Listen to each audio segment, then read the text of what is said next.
Welcome back. Now let's take you to India, where experts there believe COVID-19 death toll in that country could be far higher than official numbers suggested.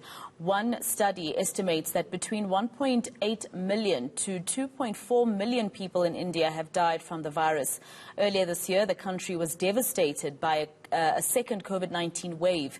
This had disastrous effects on hospitals and oxygen shortages. India has recorded over 41,000 new cases in 24 hours and over 500 new deaths.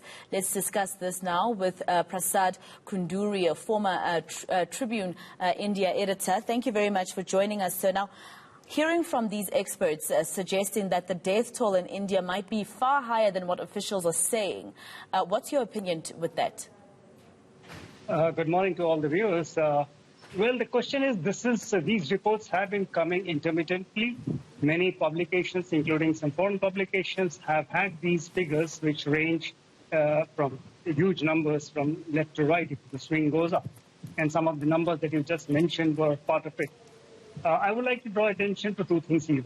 The government of India has put some robust reporting system, especially in the post-COVID cases, and most people who have recorded the disease in terms of if they have contracted the pandemic, contracted the virus, get registered into a centralized electronic registry, and everybody and anybody gets to see of it.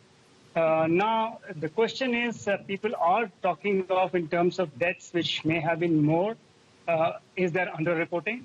Well, in some cases, unless the COVID virus was determined by the established scientific procedures, say an RT-PCR test, which kind of determines a person carrying the virus and the rate of reproduction, the rate of transmission, and so on and so forth. And if the deaths follow it, obviously they'll have to be registered as a COVID death. But in many cases, there have been reports of people having recovered and subsequently having lost lives for post some organ disease.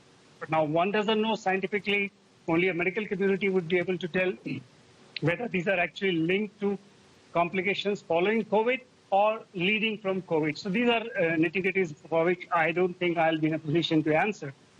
But I would like to bring to notice another study which has just come out in one of the leading papers of India yesterday on Saturday, where I'll just let you know if you have a question to ask.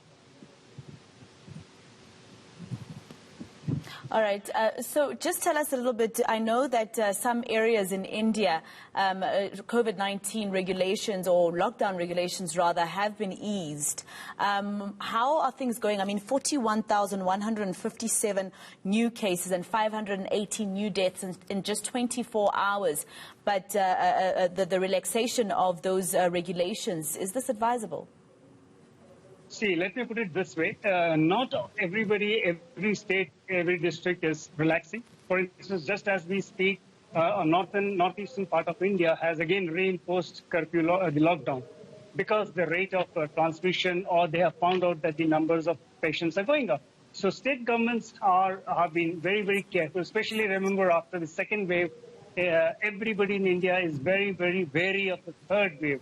And so that is why the authorities and the people themselves are trying to. In fact, just about a week ago, when we had visuals coming from certain hill stations where people were seen enjoying a holiday, everybody took note of it. And Prime Minister himself made a point that, listen, this is not the time to go on a holiday and relax or lower your guard. Having said that, yes, states where the rate of transmission is less, because what you're telling me is an overall number. And if I were to say 400,000 in April, where we were reporting per day, to 41,000. Numbers are high, but from that scale to coming down to where it is, and that's where it stands. Lockdown is not across the country. Lockdown is not across the states. They are being imposed district-wise, and the new containment strategy is micro-containment, because they don't want to shut down everything, but allow people where their number of cases are less.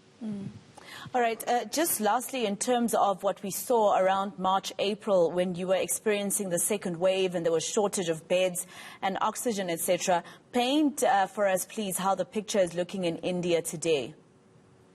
Well, I think that past has been put behind. It was a very painful and very sorrowful time for most of everybody in India. But since then, the numbers of supplies in terms of oxygen, in terms of oxygen concentrators, in terms of oxygen plants have increased substantially. There were reports in many states that hospitals which are designated as COVID special hospitals, designated wards, are lying empty, and hospital authorities are saying, please allow us, asking the authorities to allow them to start routine medical services which were put off because of the COVID. So while we are going back, there is what I would say, a guarded approach, because the third wave, it seems nobody wants to get caught as they were in the second wave.